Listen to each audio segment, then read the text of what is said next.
want to start by thanking Joe for inviting me to speak to you at the Toronto Global Forum Future of Education panel.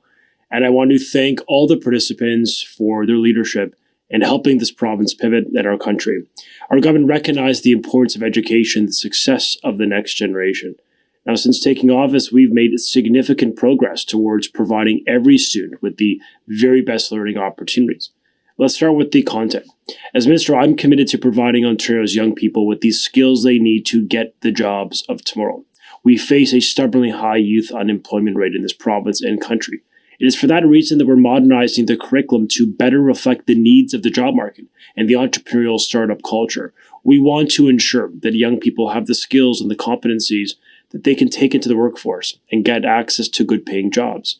Now that means focusing on financial literacy and on STEM education, investing $200 million over the next 4 years to do a better job of teaching them, encouraging more young people to take a serious look at the skilled trades, for example, as a first choice career option. As you know, there's a growing demand in the labor market for proficient workers to fill high-paying jobs in the skilled trades. And very soon, as you know, 1 in 5 jobs will be within that sector. They're critical, well-paying, and they're crucial to our province's long-term economic success and competitive advantage. As Minister, I want to see all young people succeed in the province, so we're always looking for ways to encourage particularly young girls and women and underrepresented groups to participate in these skill-based and STEM-based courses. Women make up 40% of the Canadian labor market, but hold fewer than 4% of the positions in the skilled trades, and less than 25% of those in the tech sector. There is clearly more work to be done here, and tremendous potential in the context of how we can give them that opportunity to succeed in those fields.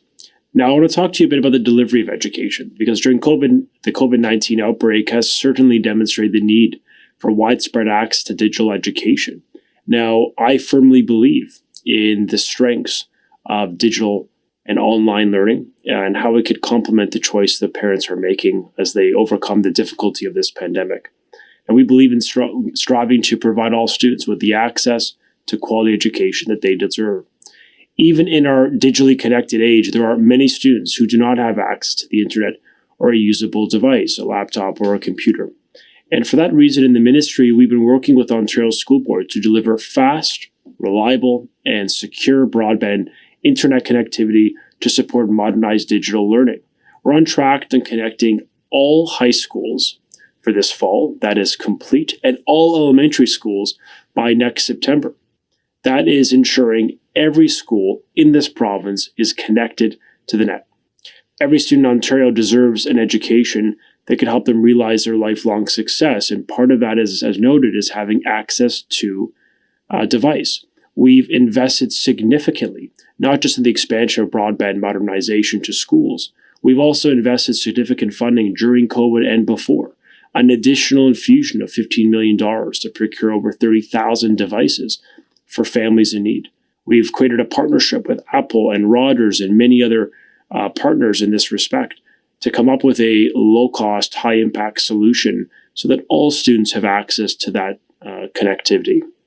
We also believe our job is to ensure that these students receive a very strong education. And so over the coming weeks, our focus continues to be to strengthen the digital learning experience. We've hired remote learning principals. We have ensured mandatory training of all educators in Ontario in the context of online learning. And we've provided significant funds to hire more online teachers. We recognize that there is an opportunity, there is a meaningful opportunity to provide choice to parents and to strengthen a system that, to be fair, has never existed in this province or country.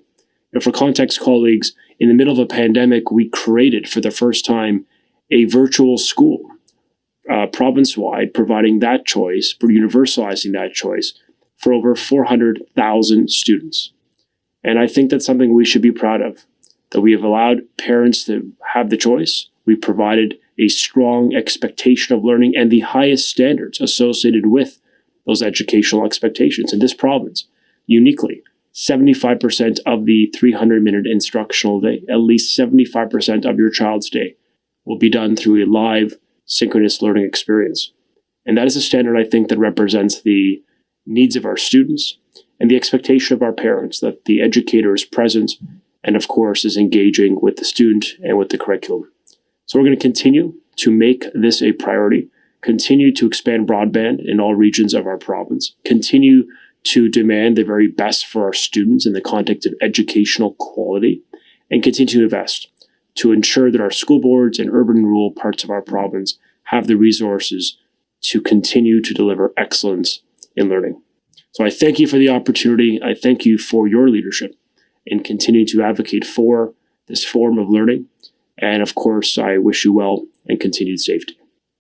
It's a real honor for me to have this opportunity to chair such a prestigious panel. I would like to extend my thanks and also recognition to Joe and the Remillards for having pivoted this forum so incredibly well to a virtual format in light of this pandemic. The pandemic, of course, is pervasive in our lives. It has created a situation of being unsettled for so many people. Naturally, people's first concerns is about their health. Second tends to come the economy and financial and business matters. And third, right behind it, is education. It has been thrown into the limelight, and Minister Lecce, of course, spoke of some of the challenges that education and educators face about moving through this period and indeed into the future.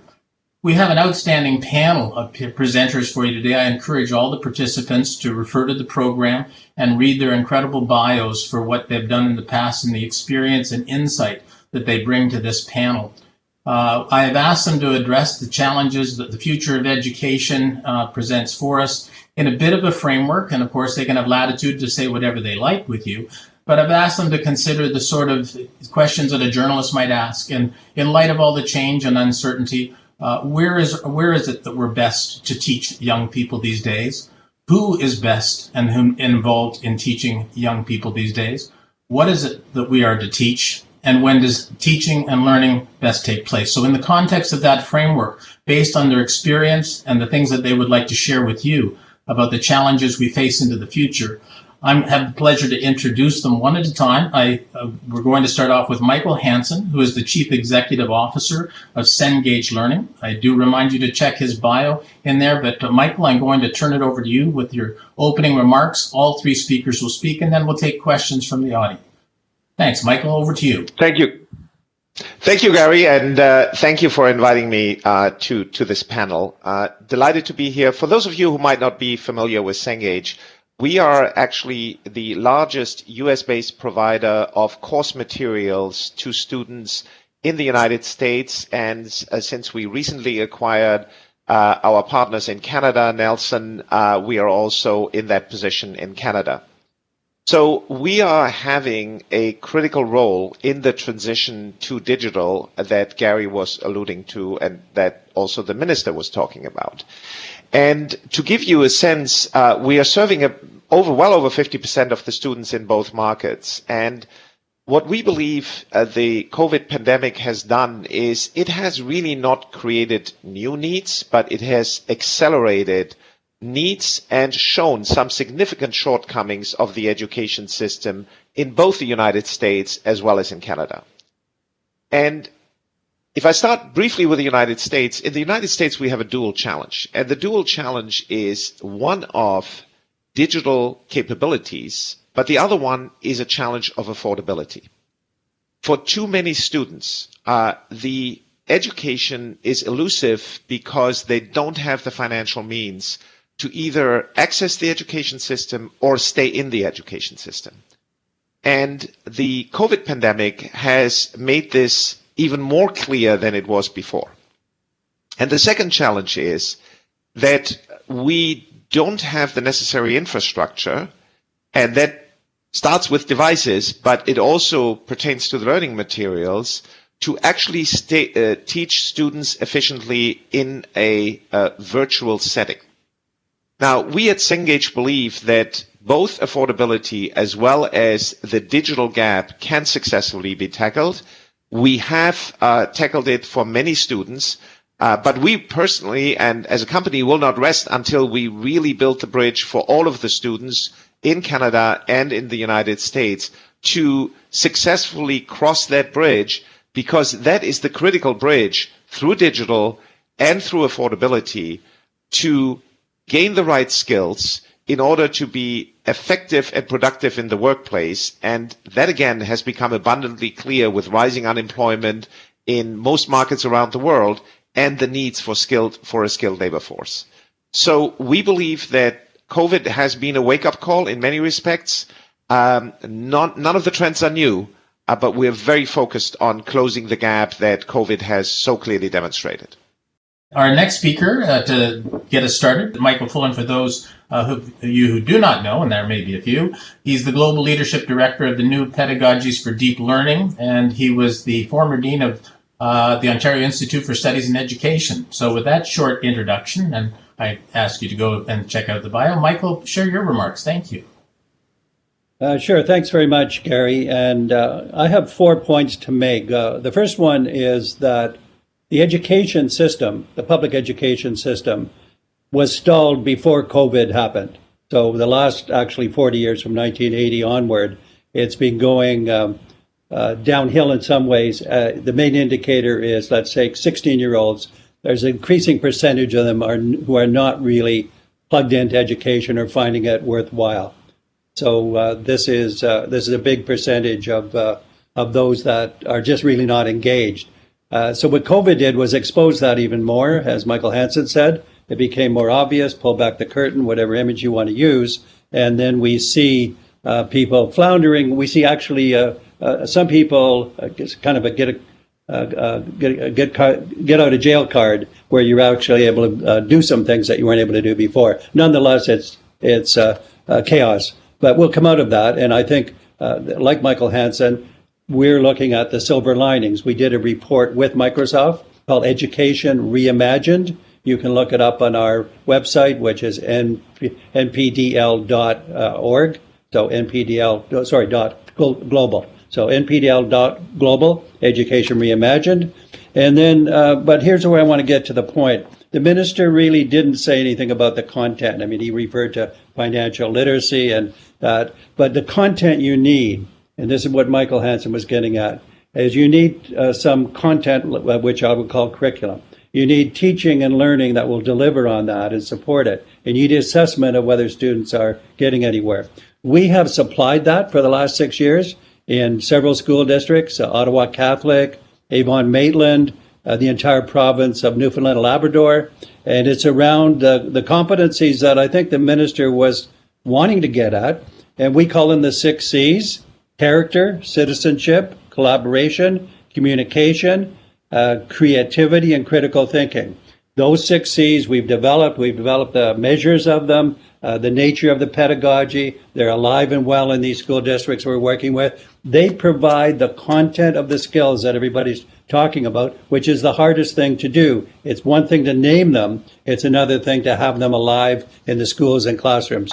So we see then the COVID-19 as that opportunity now. In the short run, it's turned out to be a longer short run than we thought, but in, let's say, till mid-2021, it's going to be all over the place. But coming out of this, and this is what we're all working on, is to identify, which we've already done and it's already in place in some places, but to put it really established in those systems, not on a this or that school, but on a larger scale, that what we need for the future. And that this will be a significant launch. I'm going to say timing is a little bit variable, but hopefully in 2021. And it will have substance, it will have implementation, it will act on the things that people wanted to talk about. Finally, I would say the platform that's been mentioned, the need for broadband. We agree, obviously, that's a minimum. But as you could say, the platform has no particular pedagogical significance with it unless you spell that out and make it happen and support it. So platform as minimum, but minimum is not good enough for the future, and 2021 better deliver on the additional ones that I referred to. Great. Thank you very much, Michael. I'm wondering if Daphne is there now. Daphne, do we have you? I think so. Can you confirm there that? You go. Yes, I can hear you, thank Daphne. you. Thank you. So if you want to share your remarks. I think you've all just experienced exactly what our faculty, staff, and students are experiencing in advanced education. So welcome to our world. Should I make my remarks now? Please do, Daphne. And I'll just mention again that you are the Dean of the Ted Rogers School of Management at Ryerson University. So please share your remarks. Thank you. So my remarks begin with this is a very disconcerting but very exciting time for everyone who's in the advanced education system, because never in history has there been a time where every single person who is in the business of education has turned their attention to the role, the delivery, and the quality of advanced ed. And what we're now confronting is the quote Woodrow Wilson once said, "It's easier to move a cemetery than change a curriculum." And we're trying not to make this good crisis go to waste. And the fact that the pandemic is lasting for as long as it is allowing us to describe a critical moment in advanced education. I am the dean of Canada's largest business school. It's larger than most universities. And in fact, we pivoted very rapidly on Friday, March 13th, the day that will live on in all our memories in infamy. And we showed that we could actually use the new technologies, but not in a really good way. So I want to basically say that this is a chance to ask ourselves questions about the nature of the students we serve. There has never been a better time to look at why do we have 5 courses a term? Why do they all start and stop at the same time? Why do students take exams all at the same time? Why are they scrambling for grades as the only metric of success? And why is our focus almost exclusively on how to get onto the digital platform, give access to wireless, and then recreate the very system that basically is at jeopardy right now? So the reason that I'm asking these questions is Ryerson is one of Canada's largest commuter campuses. And for me, I have to be very sensitive to the fact that the faculty, the staff, and the students spend up to 3 hours a day in transit, that we have some of the highest real estate costs in the country, and students work now across the country almost entirely. They are working part or full time. They're engaged in volunteer activities. They're involved in social justice. We would never today create a timetable or a curricular build that looks more like a time management exercise than a learning opportunity. So if we continue with this mind game, we would actually be embracing this big pivot. The big pivot is not about being virtual. It is about discovering that we can be faster, less bureaucratic, and more open to ideas, that we can chunk our courses, we can disassemble our courses, we can give them in different ways, we can teach our students in any mode, and we can demonstrably improve. We are no longer tethered to our real estate. And now what I'm finding at the business school is it's about a generational flip. The students are very good at their knowledge of this new stuff, and they're relying on their professors and their elders, in some senses, for wisdom. So we are very excellent at providing the wisdom, but we flipped over, and it's often our students who are more comfortable with this new way of being than we are. And I'll just stop there. I must say I have tons of questions. I'm going to start off with one that I would like to share with all of you, and you can respond if you wish. But I think Michael Fullen made the point that education was in need of change before the pandemic hit. There are those who would argue that education has been in need of change for the last 50 to 70 years. There are a number of organizations that I am aware of who have done a lot of work into looking what we have learned about learning over these past many decades. And their conclusion has been that we have actually integrated and applied very little of what scholarly research has found and learned about learning. And I'd like to share that with each of you. And if you agree that we have been sort of remiss in terms of integrating the key things we've learned about learning, and if that is indeed the case, why has that been the case?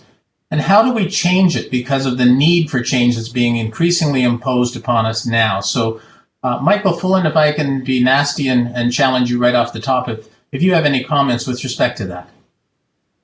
Yeah, well, Gary, thanks. I like that nastiness, that type It is the case, because we've looked at this so closely, that the only period in the last 150 years that was on the move in a good way was 1950 to 1980. Social mobility, things, it wasn't the solution, but at least there was some positive direction. The gap was being closed in some respects between those doing well and those not doing well.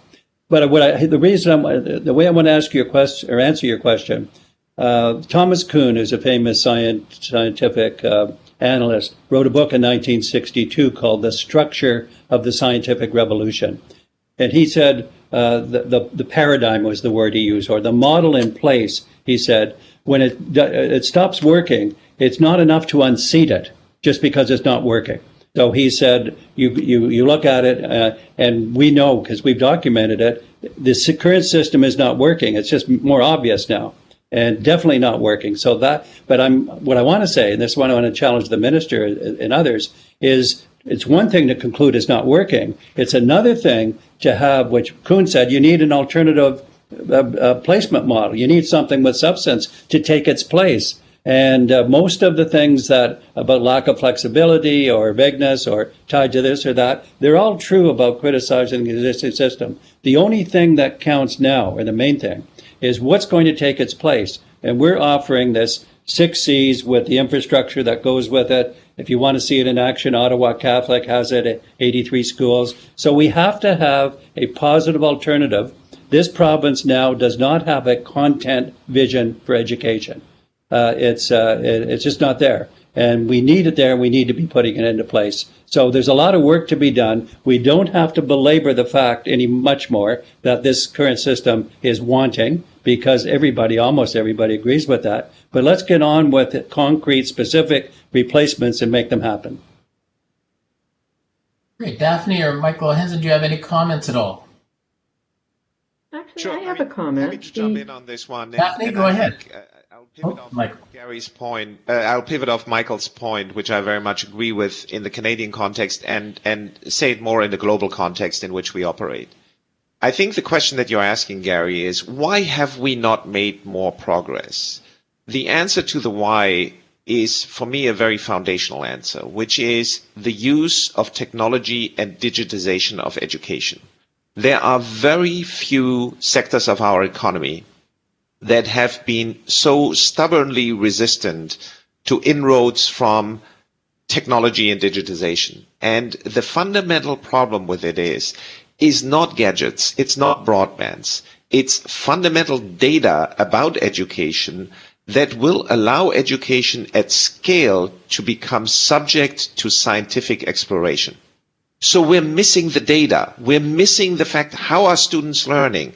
And I love what Daphne said about, how this COVID crisis challenges all of us. The question is, why don't we know more about how students are learning? Why don't we know more what's working? Why don't we know more about what Daphne articulated very well, why the constraints that we're putting around students, and here you have to show up for class, and it's 10 o'clock in the morning, but you might actually have a job, so you might not be able to go to class. So why are we not modeling the system more around the need of the students? And a lot of that has to do with the foundational element of data that is not existing, and we are just gradually making inroads. And by the way, in the US, there is more use of data, but it's still minuscule relative to the size of the student population. Around the world, it's virtually in its infancy. Daphne, you were going to comment too. Yes, I was going to actually add to the charge. The minister talked about and applauded the fact that there's so much synchronous learning going on. And what we're finding out from our students, we have 12,000 business students, they're starting to tell us in the surveys that we're repeatedly doing with them that they prefer a well-curated asynchronous experience where they can choose the times, just like we binge on Netflix. We decide what we're going to watch, when we're going to watch it, when we're in the mood for it. The curated asynchronous experience basically allows professors who are very knowledgeable subject area experts to pick and choose the very, very best of what we have out there. And so there's no point in, for example, I have many, many accounting professors. We have 78 sections of Accounting 101. It would be very good if we taught this stuff using the best of the asynchronous experience, that would be excellent for Indigenous students, that would be excellent for international students, and it would be great access to education. So the idea of rebuilding our system so that it's a synchronous mirror of what we already have is losing an opportunity to actually improve it. Great. I haven't seen, I'm not actually privy to seeing questions or whatever that may be coming from others, so I'm going to hog the question floor here, if I may, and I'll just share with you then, and I think the point was raised maybe by Michael Hansen in the beginning, about the challenge we have of disparity and the fact that, again, before the pandemic, we had the issue of disparity in terms of educational opportunity, and it has only exacerbated that to accentuate it even more. I share with you the fact that I think in public education, where the vast majority of our young people are educated, part of the historical issue that we have faced is that if you can't do it for all, you can't do it for any. It's a kind of system where you can't put some in a public system at a position of advantage over others. And to my mind, that has been a real factor impacting the pace of change, the investment in technology, because we can't proceed forward with new innovative areas of learning if only some can access it, if only some can participate in it. And part of the boundary of where we've been able to progress in terms of our public education system is challenged by that reality. And I'd like to ask you whether you agree with that, and if so, how do we contend with that when the urgency of change, the obvious need for change, and the opportunity for change is in front of us, but it's so hard to step beyond that boundary of providing it for all students in a public education system? Would one of you care to respond? I mean, I'd be happy to chime in, and I would push back a little bit, Gary, on the notion that it is impossible to provide it at scale. And let me use an example that is close to home for us.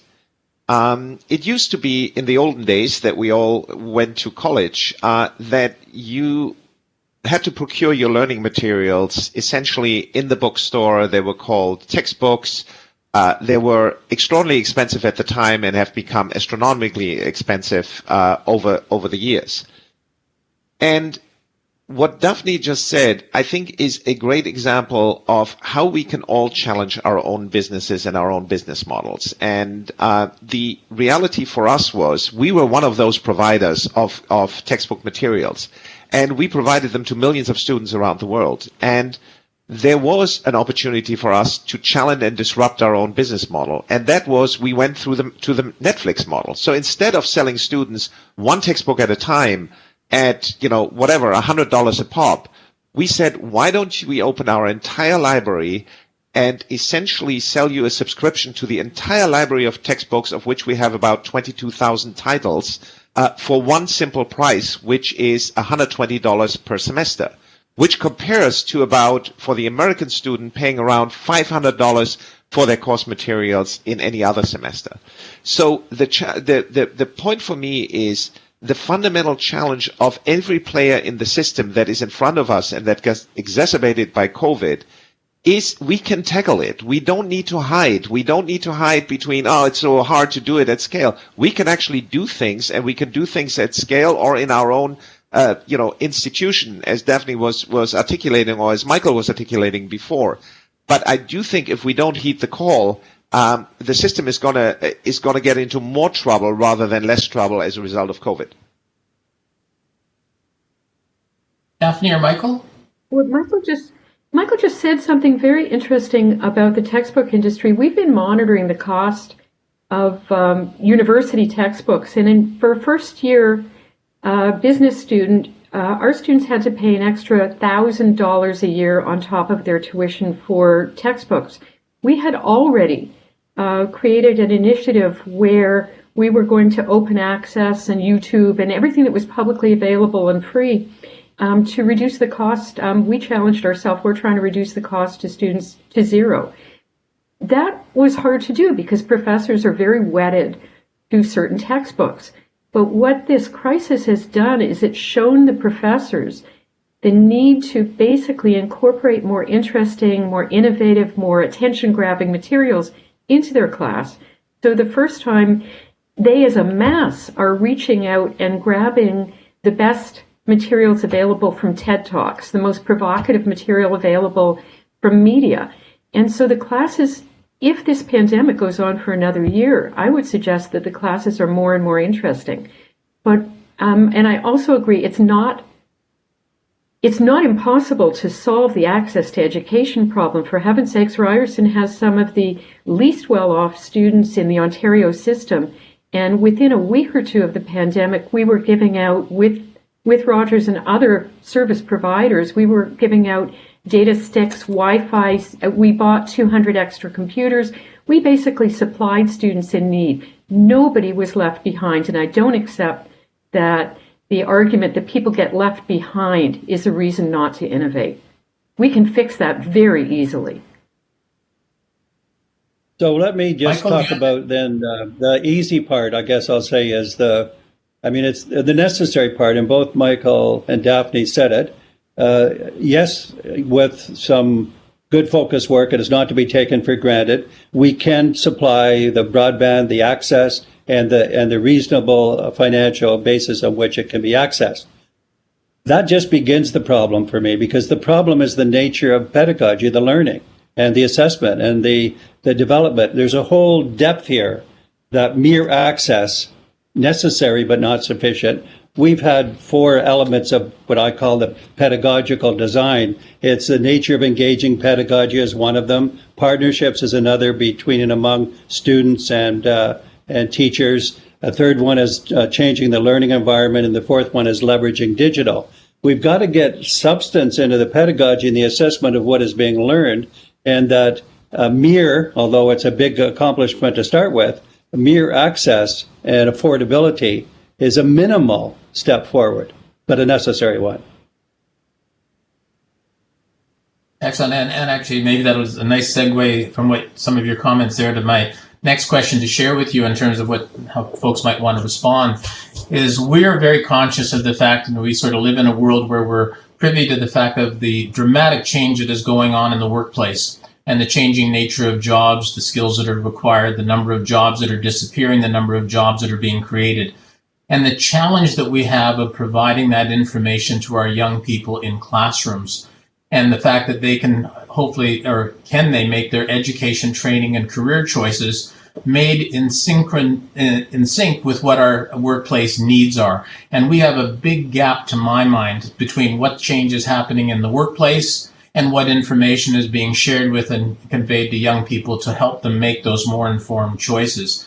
At the same time, and related to the pedagogy, as Michael was referring to, we know the challenge that provinces have in changing curriculum. We're aware of one province that is now in their 3rd iteration because of political change for trying to change their curriculum for about the last 12 years.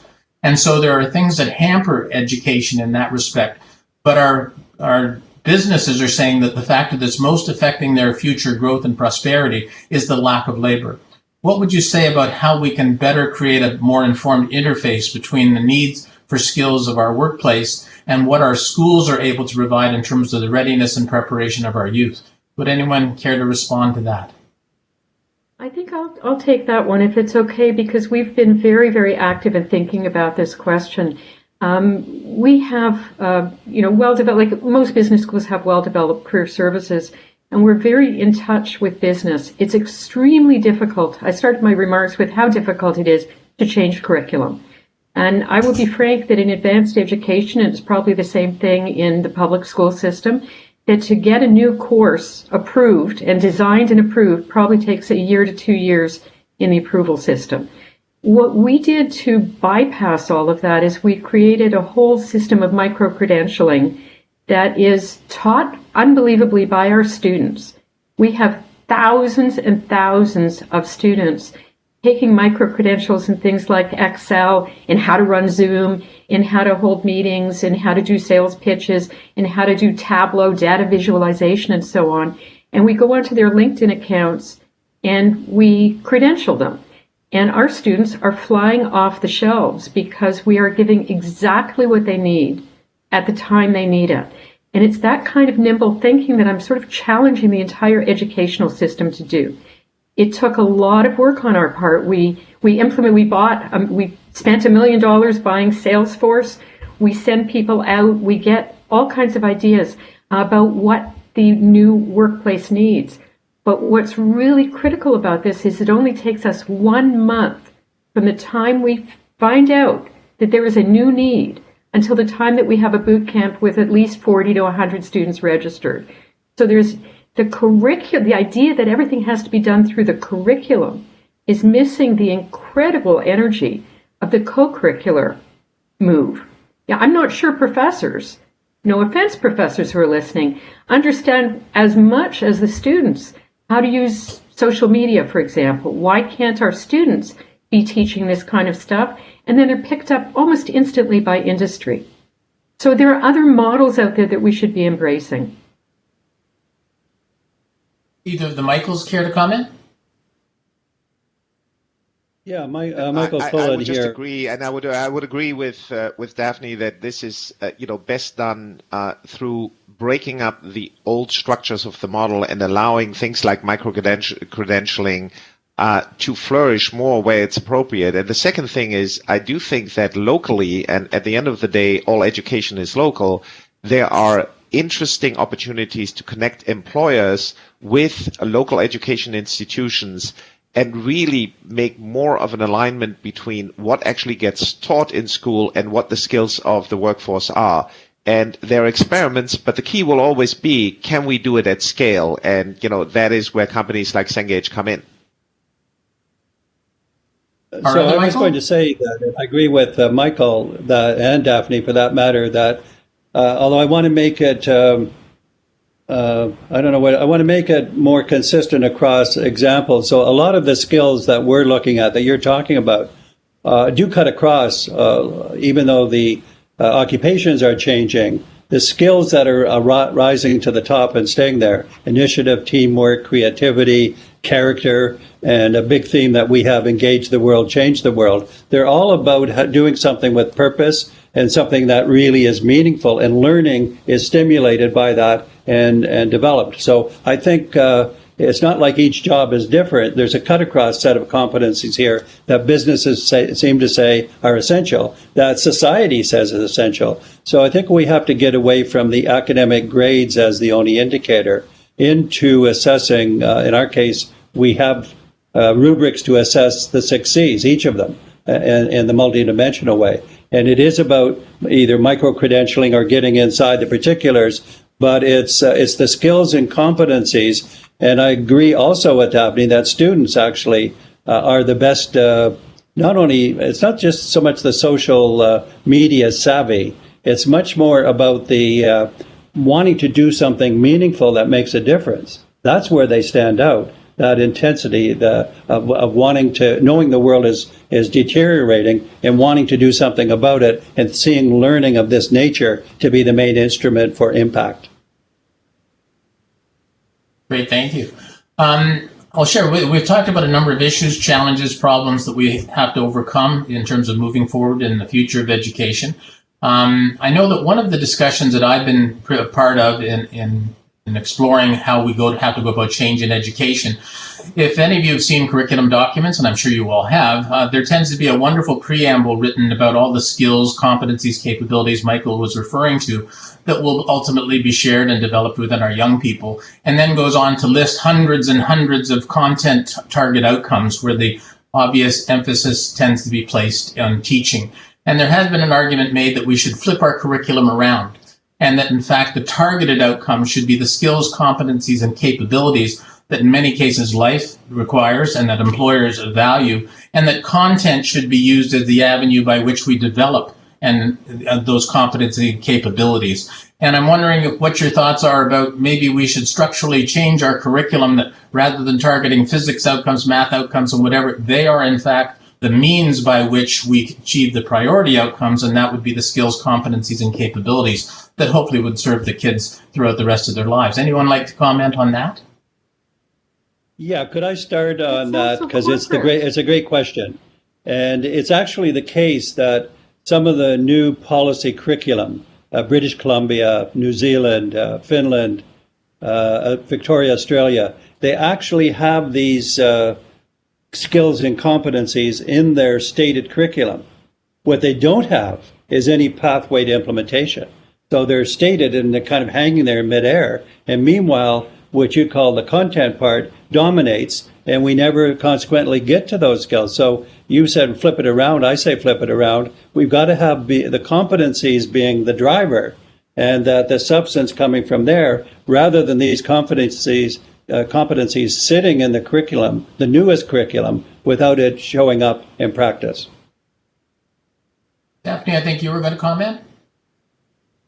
Yeah, I'm not really sure what to say about this, because my my issue with these curricular maps and so on is the devil is really in the details of their implementation, and they start from really wonderful values and ideas, and by the time they're implemented, they become very turgid documents of bureaucratic control.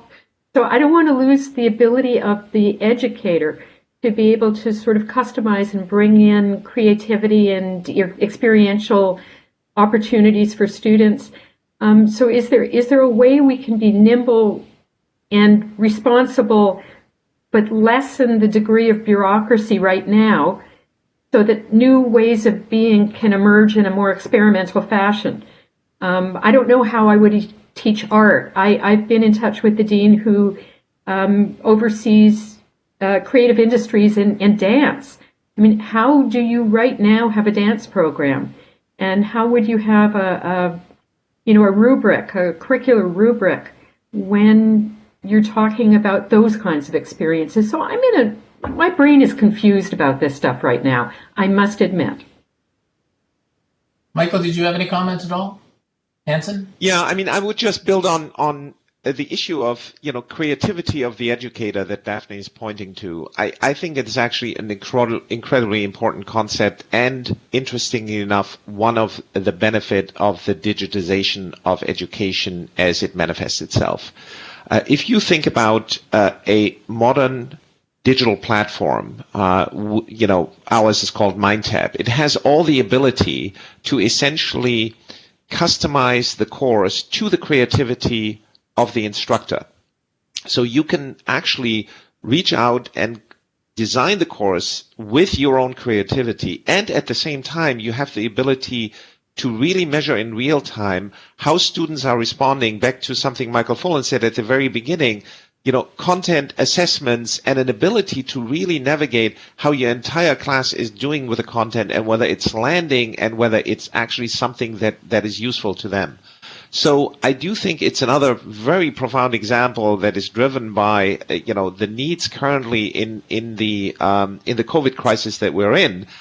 That shows that there is a tremendous opportunity here to really make a step forward, empowered by the creativity of the individual faculty, rather than putting them in a narrow bureaucratic straitjacket. Thank you. I do extend my apologies if there's anyone on participating who has shared a question. I'm not able to see them, so I really apologize if anybody put forth questions I haven't been able to put to the panel. Our last question, because we just have a few minutes remaining, and I'm going to ask for a very succinct response if I can, force you to bring attrition to all your thinking, and share that if I was the Minister of Education right now, as Stephen Lecce is, and I was asking you for the one piece of advice that you think is most important in terms of my thinking of going forward in the world of education with the change that is needed, what would be the one thing you would most recommend to me? And maybe we'll start with Michael Fullen first. That's a hard thing to answer, because there's so many one things that need to be done right now. I think it has. There's a very little rapport between parents and the government on education, between teachers and the government, between students and the government. So I would start with first of all, providing some support to get through the transition with COVID, because I don't think we can do the other things we're talking about until we get some breathing space, which is likely mid-2021. But I would pave the way towards that by building those relationships and identifying, under the category of silver linings, just to use that as a mechanism, what are the silver linings we're learning during COVID right now in terms of the good uses of technology that some students are finding are really on the right track, and how can we leverage those into the new system. But you have to interact in a two-way street with teachers, parents, and students to get at that, and to get at it in terms of content and get at it in terms of commitment to act on it. I don't think this government's going to do that, but that's what they should do. We've only got about a minute left, so I'm going to have to force a tighter time frame on Daphne. Daphne, do you have a comment on that? Don't accept excuses, celebrate excellence, and let your first movers break free of constraints. Thank you. Very succinct and very poignant. Michael Hansen, last remarks from you? Yeah, I would just advise you be boldly pragmatic and never let a good crisis go unused. Drive the digitization of the education system. This is your greatest opportunity in your tenure, for sure. On behalf of the panel, I'd like to thank all of you who did participate in a great discussion, and I challenge all of you to take interest in and participate in making our future education for our kids better. So thank you very much.